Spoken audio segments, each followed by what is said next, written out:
कासिम बिन हसन 19 लोगों को मारने के बाद वापस आए और कहने लगे कि चाचा यजीद का लश्कर तो बड़ा ही बुज़दिल है, अगर 2 घूंट पानी मेरे हलक से और उतर जाए तो मैं यजीद का लश्कर ख़त्म कर दूंगा। लेकिन थोड़ी देर गुजरी, अमर बिन साद कहने लगा अली का बेटा है, एक एक करके जाओगे तो सारे मारे जाओगे, सबको ख़त्म कर देगा, इकट्ठे जाओ, चारों जानब से तीर बरसाओ। एक तीर लगा, आके गर्दन के पीछे जनाबे सैयदना कासिम बिन हसन घोड़े से नीचे गिरे। जनाबे ज़ैनब हौसला करके आंसू समेट के कहने लगी कि मैं देख रही हूँ पर्दे के पीछे से हुसैन मेरे भाई का बेटा गिर गया है, जा उसे उठा के ला। हज़रत इमाम हुसैन उसे उठा के लाए, उनको सीने से लगाया हुआ था। यूं लगता था कि कासिम बिन हसन का कद इमाम हुसैन रजी अल्लाह ताला अन्हु से ज़्यादा है। कासिम बिन हसन को शहीद कर दिया गया।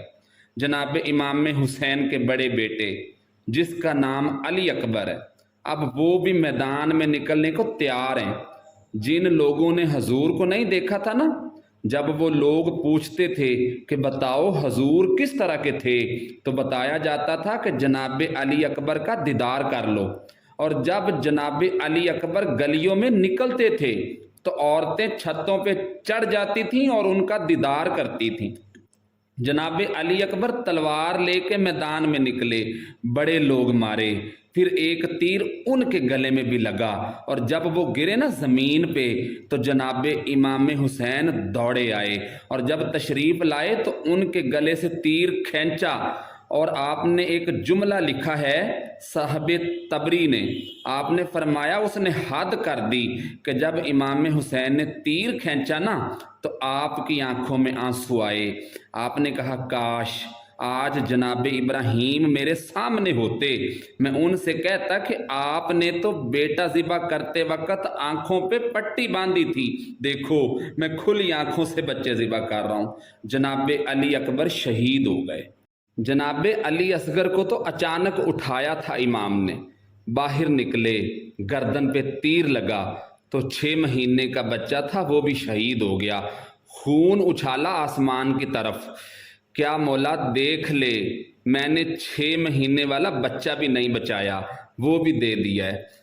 फिर ना हज़रत अब्बास को बेटियों ने, कुछ कहते हैं कि पहले शहीद हुए, कुछ कहते हैं कि बाद में शहीद हुए, पानी के बगैर रहा नहीं जा रहा था तो जनाब अब्बास पानी का मशकीज़ा लेके निकले, एक हाथ कटा, फिर दूसरे हाथ पे मशकीज़ा लाए, वो कटा, देख लो पसे मंज़र अभी तक, ये अभी पसे मंज़र बयान हो रहा है। यजीद शराब पीता है, रंडियों का नाच देखता है, इज्जतों पे हमला करता है, हराम का माल खाता है, इसलिए बच्चे कटवा दूंगा लेकिन यजीद की बैत नहीं करूंगा। इमाम हुसैन ने फरमाया कि वो अल्लाह की हदों को तोड़ता है, हदूदुल्लाह पमाल करता है, बच्चे कटवा दूंगा लेकिन यजीद के हाथ में हाथ नहीं दूंगा। हजरत अब्बास का जब बाजू कटा तो पानी फिर लिया और लेकिन जब गर्दन कटी तो शहीद हो गए। और बच्चों की लाशें जब इमाम हुसैन ने उठाई तो कोई फिक्रा नहीं कहा। जब हजरत अब्बास की बारी आई तो इमाम हुसैन फरमाने लगे ए मौला अब तो हुसैन की भी कमर टूट गई है, एक मैयत हो जाए तो 4-5 दिन आंखें नहीं खुलती, कैसा जर्री खानदान है। थोड़ी देर गुजरी, इमाम अली मुकाम ने पटका बांधा, सर पे दस्तार बांधी, मौला अली शेर खुदा की तलवार पकड़ी, नबी पाक का इमामा बांधा, घोड़े पे सवार हुए तो कहने लगे ज़ैनब घर तेरे हवाले और मैं अल्लाह के हवाले। रावी कहते हैं कि पहले भी बड़े ही सोने थे पर जो जलवा आज देखा वो पहले कभी भी नहीं देखा था। क्या अंदाज था, जिधर जाते नारा लगाते तो हद हो जाती। इतने लोग इमाम हुसैन ने काटे, इतने काटे, फिर वापस पलट के आए, कहने लगे पर्दे के पीछे से देख तो सही मेरी बहन, इन बुज़दिलों को तो जुर्रत ही नहीं हो रही हुसैन के मुकाबले में आने की, एक दूसरे को धक्का दे रहे हैं कि पहले तू जा, फिर इकट्ठे वार हुए। ये कौन है कटा हुआ, لباس ہے پھٹا ہوا، یہ بال یقین حسین ہے، نبی کا نور عین ہے۔ پھر چاروں جانب سے تیر برسے۔ امام عالی مقام چونکہ نماز کا وقت ہو گیا تھا، گھوڑے سے نیچے اترے، خون بہہ رہا تھا، گرم ریت سے تیمم کیا، سر سجدے میں رکھا۔ جب شمر آپ کی گردن کاٹنے لگا تو امام حسین کہنے لگے ٹھہر جا، رب سے بات کر لینے دے، اور پھر بولے۔